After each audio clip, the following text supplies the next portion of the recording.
এভাবে সুরসুরে আস্তে করে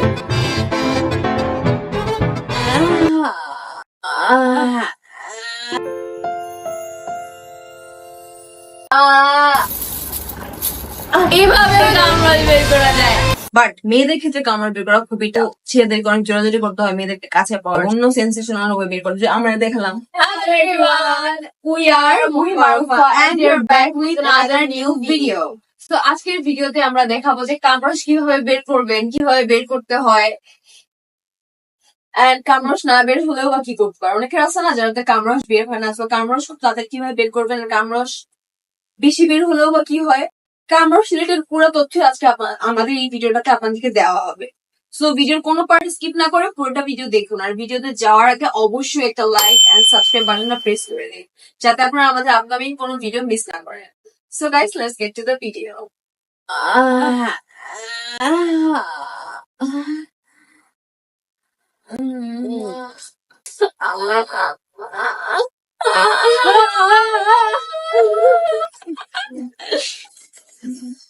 গাইস, কামরস বের করে ফেলছি আমরা। চলেন আপনাদেরকে দেখে আমরা কামরস কিভাবে বের করলাম।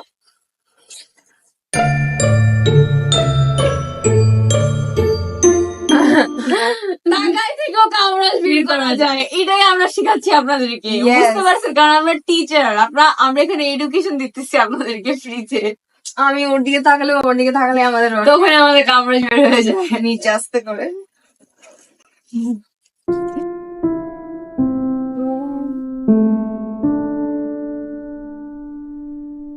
এভাবে সুরসুরে কামরস বের করা যায়। আমাদেরটা কিন্তু বের হয়ে গেছে, ভিজে গেছে।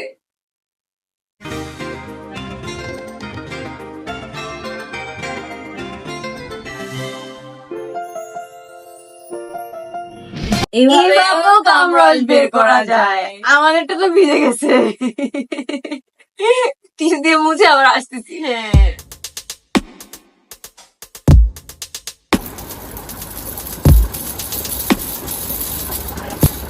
এভাবেও চাকি দিয়ে কামরস বের করা যায়।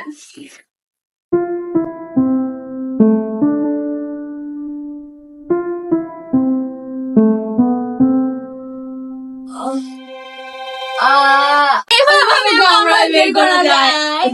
বের হয়ে গেছে। তো গাইস, আমরা তো দেখালাম যে কিভাবে আমরা কামড় বের করি গতানুগতিক ধারার বাহিরে গিয়ে। বাট আপনাদের এখন আমরা কিছু জ্ঞান শুধাবো। সেই জ্ঞানগুলো হচ্ছে যে প্রত্যেকটা ছেলে মেয়ে উভয়ের বডি টাইপ ডিফারেন্ট। ছেলে মেয়ে না, যে কোনো জেন্ডারের মানুষের বডি টাইপ ডিফারেন্ট। সো আপনার বডি হয়তো বা বিভিন্ন মানে ডিফারেন্টলি একটা সেন্সেশনের উপর রিয়েক্ট করতে পারে, অন্যজনের বডি হয়তো বা আবার অন্যভাবে রিয়েক্ট করতে পারে।